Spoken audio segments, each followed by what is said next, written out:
మహిళలకు శుభాకాంక్షలు తెలుపుతూ సభాయ నమః. నేను మాట్లాడిపోయే అంశం స్త్రీ విద్య. ఏ స్త్రీ చరిత్ర చూసినా ఏమున్నది గర్వకారణం పురుష పీడన పరాయణం తప్ప.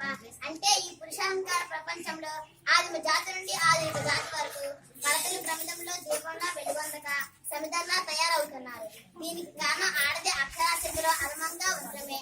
అందుకే అంటాను, అక్షర క్రమంలో ఆడది ప్రథమం, అక్షరాస్యతలో ఆడది అధమం. ఎందుకంటే చుక్కల్లో చందమామల నూటికో కోటికో ఒక్కరు ధృవతారలా వెలుగొందిన సందర్భాలు ఉన్నాయి. ఉదాహరణకు పరిపాలన ఇందిరమ్మ, పరుగు పందెంలో పీటీ ఉష, అంతరిక్షంలో కల్పనా చావ్లా, కవిత్వంలో సరోజినీ నాయుడు, కత్తిసాములో రాణి రుద్రమదేవి, సేవారంగంలో మదర్ తెరీసా వంటి వనితలు కొందరున్నారు. కానీ ఆకుచాటిన పిందుల, కోకచాటిన కుంగుల ఎందరో మగవులు ఇప్పటికీ అన్యాయాలకు అక్రమాలకు గురవుతున్నారు. దీనికి కారణం నారీ లోకం నిరక్షరాస్యతే. మరి ఎవరలో అభివృద్ధి పదంలో ముందంజ వేయాలంటే వారిలో ఉన్న ఆత్మ న్యూనతాభావాన్ని పోగొట్టుకొని ముందుగా స్త్రీలు అక్షరాస్యులు కావాలి.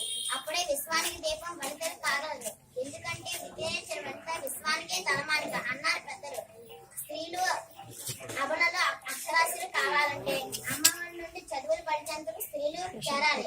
ప్రభుత్వం అందించే సకల సౌకర్యాలను చేజిక్కించుకోవాలి. స్త్రీలలో అక్షరాస్యతను పెంపొందించేందుకు రాష్ట్ర స్థాయిలో బాలికల రెసిడెన్షియల్ పాఠశాలను, కళాశాలను, ప్రత్యేక ఇంజనీరింగ్ మరియు పాలిటెక్నిక్ కాలేజీలను ఏర్పాటు చేస్తున్నారు. అంతేకాక వయోజన స్త్రీలకు అక్షర భారతి కార్యక్రమాలు నిర్వహిస్తున్నారు.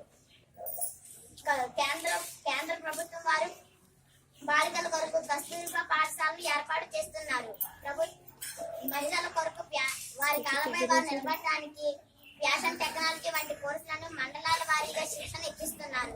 ప్రభుత్వం ఇంత చేస్తున్నప్పటికీ ఎక్కడ వేసిన బొమ్మలు అక్కడే అనుసంధంగా వారి కొరకు ఏర్పాటు చేసిన కళాశాలలో లెక్కకు మించిన సీట్లు భర్తీ కాకుండా మిగిలిపోతున్నాయి. దీనికి కారణం తల్లిదండ్రుల్లో నిరక్షరాస్యత మరియు ఆడపిల్లే గాని ఈడపిల్ల కాదు అనే నైరాశ్యం. ముఖ్యంగా వనితలు వంటింటి కుందేలు అనే భావన చోటు చేసుకోవడంతో ఇది అడుగుదాటి పొరిగింటికి వెళ్ళని పరిస్థితి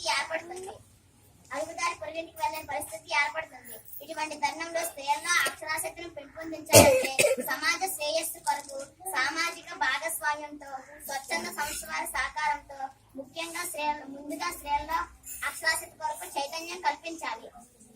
విద్య నేర్చిన వనితలు వెలుగుని దివ్యలు. వనితల చదువు విశ్వానికే వెలుగు. విద్యాధర సర్వధన ప్రధానం. అంటే సర్వ సంపదల కన్నా విద్య అనే సంపద గొప్పది అనే భావన కలుగు చేసినాడు. ప్రభుత్వం ఏ పేరుతో ఏ కార్యక్రమాన్ని నిర్వహించినా అది విజయవంతం అవుతుంది. స్త్రీల్లో అక్షరాస్యత శాతం అసాధారణంగా పెరుగుతుంది.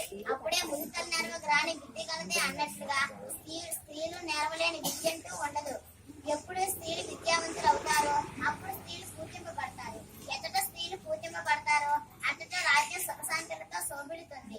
అవనిలో అమ్మాయి ఆలోచించాలి, ఆంధ్రామందరికి అమ్మవాయి నిలవాలి. ఓ స్త్రీ నిధులే. నాకు అవకాశం ఇచ్చిన ఉపాధ్యాయులకు నా కృతజ్ఞతలు తెలుపుతూ ముగిస్తున్నాను.